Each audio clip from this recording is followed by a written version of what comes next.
नमस्कार एंड भारत देख रहे हैं आप और मैं हूं आपके साथ कृतिका सूर्यवंशी। बुलेटिन की शुरुआत करते हैं। दिल्ली मेयर का चुनाव एलजी विनय सक्सेना द्वारा स्थगित करने के बाद एमसीडी सदन की बैठक बुलाई गई। बैठक शुरू होते ही आम आदमी पार्टी और बीजेपी के पार्षदों ने जमकर हंगामा मचाना शुरू कर दिया। आम आदमी पार्टी, कांग्रेस गठबंधन और बीजेपी दोनों ही एक दूसरे के खिलाफ नारेबाजी करने लगे। आप पार्षदों ने विरोध प्रदर्शन करते हुए आरोप लगाया कि बीजेपी दलित को मेयर नहीं बनने देना चाहती है। संसदीय चुनाव के दौर में एक नई इबारत लिखने की ओर बढ़ रहे कैसरगंज क्षेत्र की चर्चा प्रदेश ही नहीं पूरे देश में हो रही है। सन्नाटे के दौर से गुजर रहे कैसरगंज के सियासी रण में बाहर लाने की कोशिशें अब रंग दिखाने लगी हैं। कयासों की कलाबाजियों में थमी सियासी बयार से बेसुरे हो रहे माहौल में सुरों का रस घोलने की कवायद से कई संकेत मिले हैं। टिकट की गुत्थी में उलझे दलों में भी हाल के दिनों में सियासी रण में शुरू हुए कदमताल से हलचल मच गई है। यह अलग बात है कि लाख प्रयासों के बाद भी कोई दल चुप्पी तोड़ने को तैयार नहीं है। इससे सियासी माहौल की तपिश बढ़ नहीं रही है, जबकि रण बांकुरों के नामांकन का दरवाजा खुल चुका है।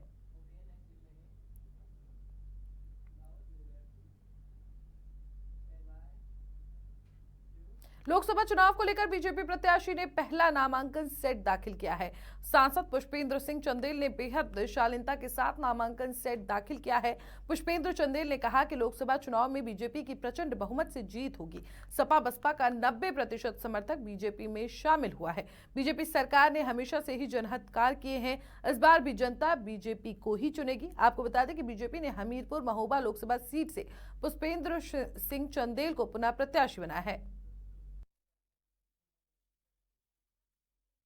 हम लोग चाहते फॉर्म खरीद करके और एक सेट हम लोगों ने दाखिल कर दिया।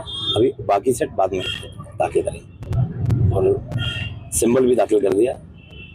पूरा प्रक्रिया की जो भी आवश्यकता कर दिया। बाकी कुछ सेट नेक्स्ट डेट में। सांसद जी, क्या प्राथमिकता होगी आपकी बुंदेलखंड हमीरपुर को लेकर? बुंदेलखंड हमीरपुर के लिए सबसे बड़ी प्राथमिकता ये होगी कि हर खेत तक हम लोग कैसे पानी पहुंचा पाएं और आपसी गांव में जातीयता के चक्कर में, अन्य मामलों में, छोटे छोटे मामलों में जो लड़ाइयां गांव में होती हैं, अगले 5 साल में उनको बहुत कम से कम हो, समझौते हों, लड़ाई झगड़े से लोग दूर रहें और किसान संपन्न हो और अपनी मेहनत की कमाई देश की अगली पीढ़ी को तैयार करने में लगाएं।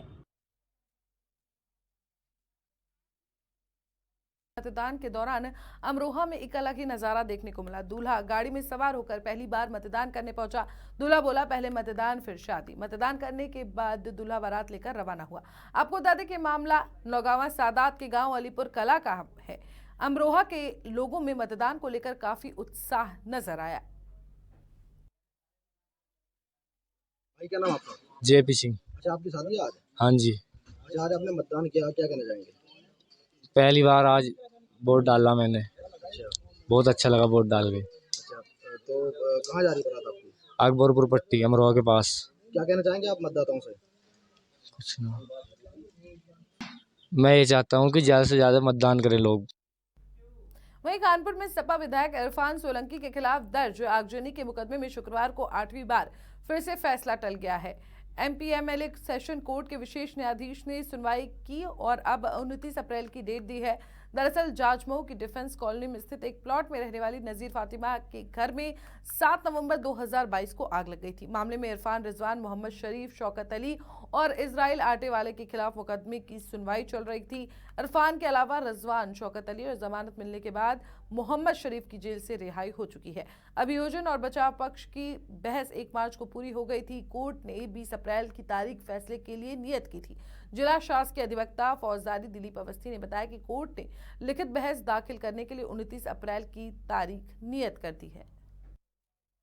तारीख पे तारीख 7 बार से तारीख पे तारीख मिले। जिस तरीके से रिजवान सोलंकी माननीय न्यायालय से बाहर आते हुए बोल रहे हैं कि हम इसी दरवाजे से बेगुनाह जाएंगे, बेगुनाह निकलेंगे, तो हम लोग को डर लग रहा है। क्या हमको वैसे न्यायालय पे हमें भरोसा है, लेकिन कहीं ना कहीं डर बना हुआ है हमारा। ना प्रोसिक्यूशन ने दाखिल की है, ना हम लोगों ने दाखिल की है। हमारी ओर से एक प्रार्थना पत्र ये दिया गया है कि चूंकि लिखित बहस में कुछ प्रूफ रीडिंग रह गई है और हमारे वरिष्ठ अधिवक्ता श्री सईद नकवी जी बाहर गए हुए हैं, तो वो हम लोग 29 को दाखिल कर देंगे, उसी के लिए डेट लगी हुई है। जो इरफान के अधिवक्ता हैं उन्होंने लिखित बहस दाखिल नहीं की है। उन्होंने प्रार्थना पत्र दे दिया कि हमें और समय दिया जाए। अभी हमारी लिखित बहस तैयार नहीं हो पाई है, उसमें कुछ कमियां हैं, कुछ त्रुटियां हैं, उनको सुधार करना है और इसलिए हमें समय दिया है। इसलिए माननीय न्यायालय ने उस पर हम लोगों ने अप्रोच किया है कि भाई ये आपको दाखिल कर देनी, हम लोग तो तैयार हैं अपनी लिखित बहस दाखिल करने के लिए, आप बार बार समय क्यों ले रहे हैं, क्यों निर्णय को आप लोग टालना चाहते हैं।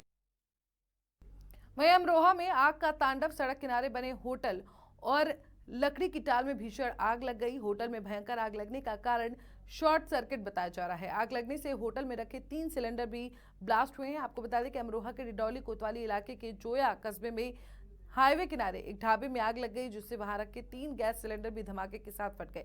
देखते ही देखते आग ने भयंकर रूप ले लिया और आग की लपटें धू धू कर उठने लगी। आग की लपटें उठती देख आसपास के इलाके में अफरा तफरी मच गई। आनन फानन में लोगों ने फायर ब्रिगेड को घटना की सूचना दी, जिसके बाद दमकल की एक गाड़ी मौके पर पहुंची और 2 घंटे की कड़ी मशक्कत के बाद आग पर काबू पाया गया। मेरे साथ इस बुलेटिन में इतना ही। देश और दुनिया की तमाम बड़ी खबरों के लिए देखते रहिए एन भारत।